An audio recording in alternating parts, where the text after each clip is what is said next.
All right, my friends, welcome to Mind the Gap. I woke up on this fine Sunday morning. I was flipping through my Snapchat story, and this is the first thing that I came across this morning, and it was really mind-blowing to me.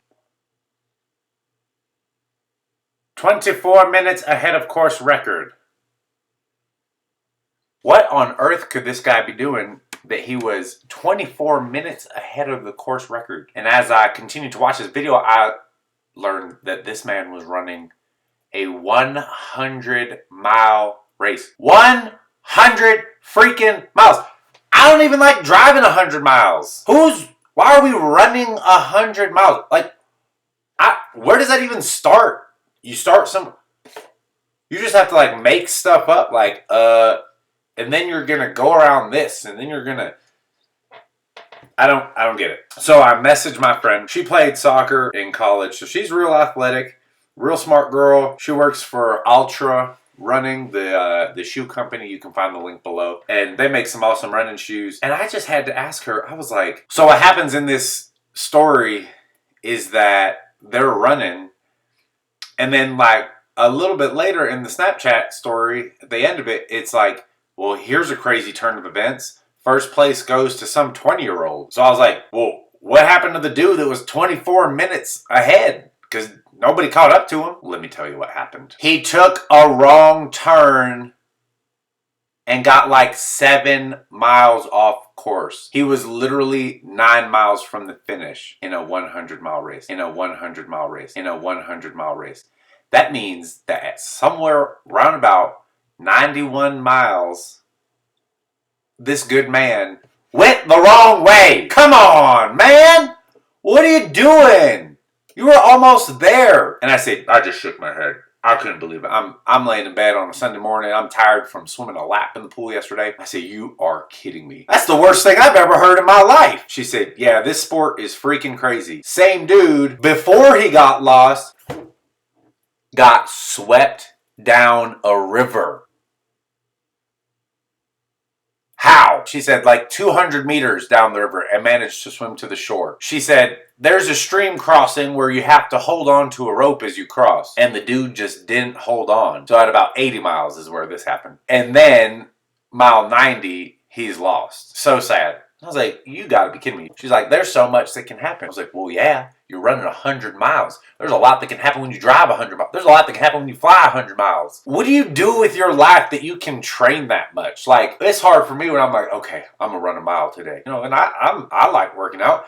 And I'm like, I'm gonna run 1 mile. And I'm like, by the time it takes me to get ready for, run the mile, cool down, get some water, stretch, that's like a half an hour. And I'm training to run a mile. And this guy's training to run 100 of those. So I don't know what you do with your life all day. Then she said this guy that was in second place was running strong through mile 70.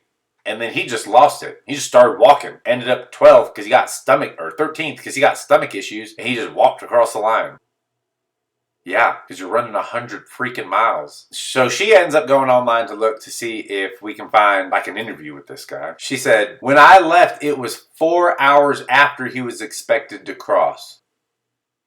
4 hours. And he still hadn't finished. The leader, that guy that got lost and got swept down the river, he was going so fast he outran his pacer. He just dropped him. And I was like, but how? And she said, I don't know. He was just crushing it. He was running 8-minute miles for 100 freaking miles, minus the 200 meters plus that he had to swim to get back to the shore so he didn't get swept down some nasty rapids and eaten alive. So she sends me a video. I mean, it's exactly what you'd imagine. He's got his little life jacket on, being swept down this river and just swimming sideways, trying to get to the side. There's this raft that comes up behind him, and it's and everyone's just yelling, don't get in the raft! Don't get in! Because if he gets in the raft, he's done, right? And then the guy gets out of the raft, and he's walking over to him, and they're like, don't touch him! Do not help him! Poor guy's just he's just trying to swim over to the rock. What? You're kidding me! Poor dude. Dude in third place ends up winning, and all of a sudden, your pacer's like, hey man, you're in first. And you're like, what? This is what I'm saying. You're running in third place, and your pacer says to you, hey, Kyle, you're now in first. And I'm like, Well, how do you figure? I didn't pass anybody. I've been running right next to you this whole time. What do you mean I'm in first? Well, the two guys up front, they kind of fell out. I would stop him and look him deep in the eyes and say, are we sure we want to continue? Because what on earth is up there that I have to traverse in order to finish this race? That it dropped out a dude that was, I'm in third place. So a dude that was probably 30, 40 minutes ahead of me. I'm not going up there unless I got like the Secret Service and an ambulance is driving next to me and the SWAT team overhead, sniper positions. Like, what do I got to do? Fight through some bears to get to the finish? No. No, I ain't going. I say, look, man, I know we made it to mile 70 or whatever it is, but I'm done. I got nothing left in me. How do you sign up to be a pacer? Hey, I don't want to actually run the whole race, but I'm really good at running like a couple miles, so I'll run really fast ahead of you. I know that's a thing that like big athletes have, and those people that just are obsessed with running. He comes to me, he says, Kyle, I would like you to be a pacer. I said, okay, I will run with you for 400 meters. That's like a lap, and then you're on your own. But look, let me tell you, you won't get lost. It'll be fast. I mean, it'll probably be about the same pace that you're going already, and I'm only running a lap. But I mean, I swim a lap down the pool, and I get to the other end, and I'm like, I'm like taking these deep breaths, and I'm like, okay, I'm gonna go back. And then I swim back, and I get to the other end, and I think I'm about dead. And this dude, he did that down like 200 meters in the water after running 70 miles. I will never understand this. Anywho, so the point of all this is life is about choices, people. I'm really at a loss for words. If you are deciding that you're going to run a 100-mile race, and I mean, frankly, I don't feel sad for you that you got swept down the river. I don't feel sad for you that you got lost. I mean, there's a little part of me that kind of hurts because I like to see the human spirit triumph and stuff. But you're running a 100-mile race.